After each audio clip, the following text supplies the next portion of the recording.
আমি পীযূষকান্তি বন্দ্যোপাধ্যায় আমার সুখের ঘন অনুষ্ঠানটা শুরু করলাম। বছরের প্রথম দিন, ইংরেজি বছর। আপনাদের সবাইয়ের ভালো কাটুক, সুখে কাটুক।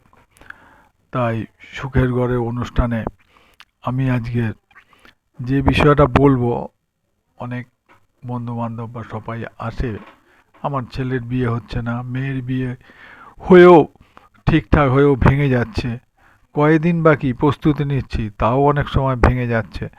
তো এই অবস্থায় অনেকে হতাশাগ্রস্ত হন, অনেকে কি করব ভাবতে ভাবতে মনমরা হয়ে পড়েন। তাদের ক্ষেত্রে দেখা যায় কি, তারা জ্যোতিষীর কাছে হয়তো গেলেন, বা আমাদের কাছেও আসলে আমরা বলে দিই যে এই গ্রহ খারাপ, বা তাদের ছক দেখা হয়।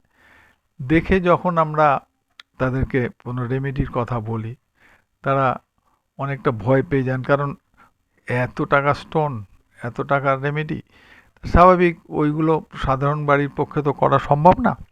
তা তারা তখন কি করবেন? তারা কি আহ, অনেক সময় দেখা যায় তারা পিছিয়ে আসেন।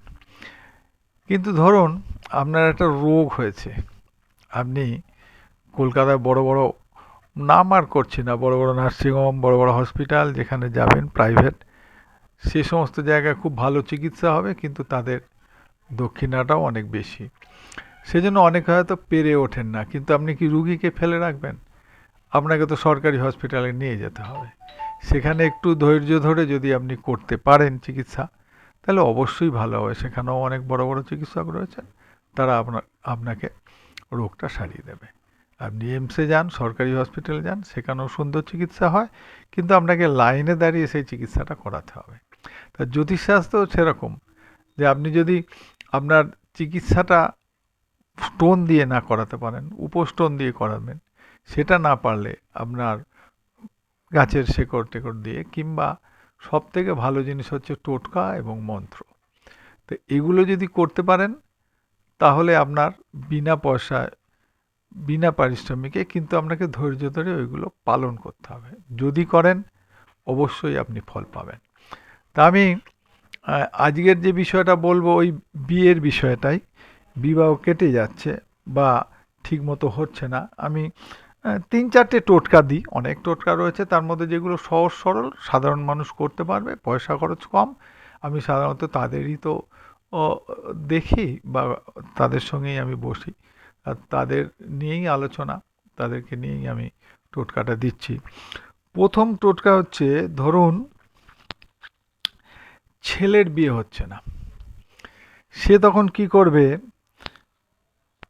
6 সপ্তাহ টানা চান করবে গোলাপ জলে। মানে এক বালতি জলের মধ্যে খানিকটা গোলাপ জল পরিমাণ মতো ঢেলে তাতে চান করবে 6 সপ্তাহ, 42 দিন পর্যন্ত তাকে চানটা করতে হবে।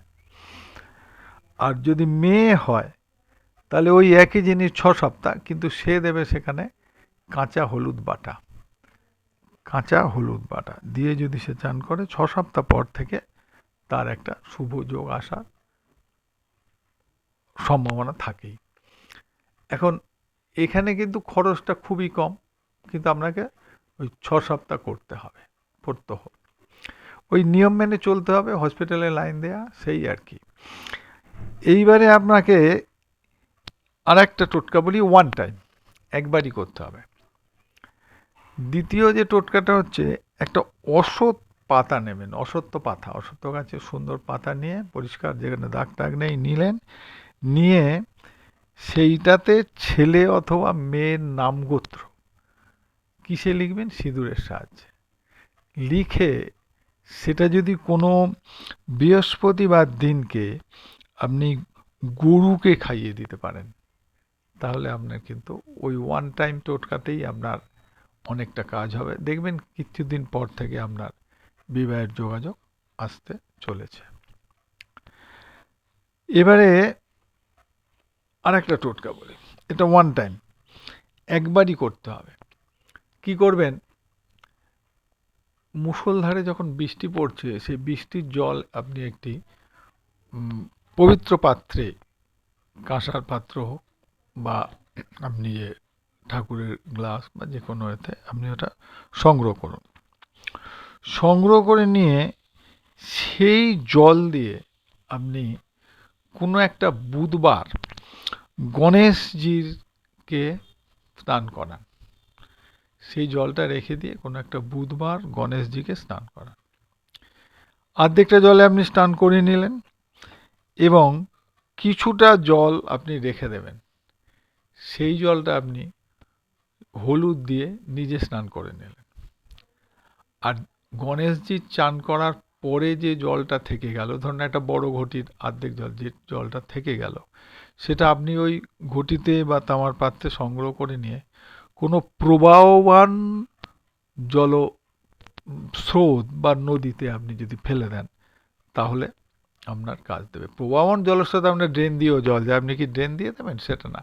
আপনি ধরুন সেটা কোনো একটা নদীতে বা সমুদ্রের মধ্যে বা কোনো একটা জায়গায়, ছোট খাল, সেখান দিয়ে জল যায়, কিন্তু ময়লা জল গেলে হবে না, যেটা আপনি জলটা ভালো জল হয়, পবিত্র জল। যদি সেটাও না পারেন, যাদের বাড়ির কাছাকাছি সেই অবস্থাটা নেই, তখন কোনো প্রতিষ্ঠা করা পুকুরেও ওটা ফেলে দিতে পারেন, দিয়ে আপনি ওটাকে ঢেউয়ে দেবেন। এটা ওয়ান টাইম টোটকা। এটাতেও দেখবেন আপনার খুব ভালো ফল দেবে। এইবারে আরেকটা বলি, যারা এইগুলো করছেন, করতে করতে তো হয়তো ভাবলেন যে সবগুলো টোটকাগুলো সব করতে হবে না, দুটো একটা করলেই হবে।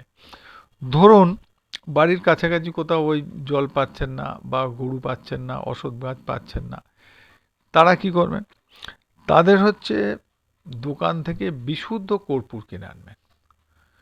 কর্পূর নিয়ে এসে সেটা ওই 4টে ডেলা করলেন, হ্যাঁ, বা কর্পূরের কিউব আজকাল কিনতে পাওয়া যায়, ভালো কর্পূর কিনে 4টে কিউব করে ওই পুড়িয়া মতো করে আপনি 4টে কাগজে, সাদা পরিষ্কার কাগজে মধ্যে ওই কর্পূরগুলো রেখে দিলেন, দিয়ে ওটা পুড়িয়া মতো করে ওটাকে কাগজে মুখটা বন্ধ করে পাত্র বা পাত্রী যে বিছানায় শুচ্ছে, হ্যাঁ, মানে ছেলে মেয়ে, তখন তো পাত্র পাত্রীর কথা বলছে না, মানে ছেলে মেয়ে, তাদের বিছানার 4 কোণে 4টে টুকরো রেখে দিন। কোনো খরচ নেই, কোনো ক্ষতি নেই, কর্পূরের গন্ধে আপনার পোকামাকড়ও চলে যায়, হ্যাঁ, কিন্তু একটা বিশুদ্ধতা নিয়ে আসে। এবং বিছানার চারপাশে রেখে যদি আপনি তোষকের ওপরে বা গদি তোষকের মাঝামাঝি কোনো একটা স্থানে রেখে দিলেন, আপনি এটা রেখে দিন 21 দিন অন্তর পাল্টান, দেখুন আপনার শুভ ফল আপনি নিশ্চিত পাবেন। এইভাবে যে টোটকাগুলো বললাম, এতে খরচ নেই।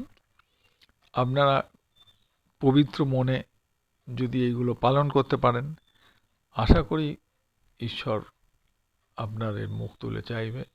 শুভ সংবাদ কিছুদিনের মধ্যেই পাবেন এবং শুভ কর্মও নিশ্চয়ই কিছুদিনের মধ্যে হবে।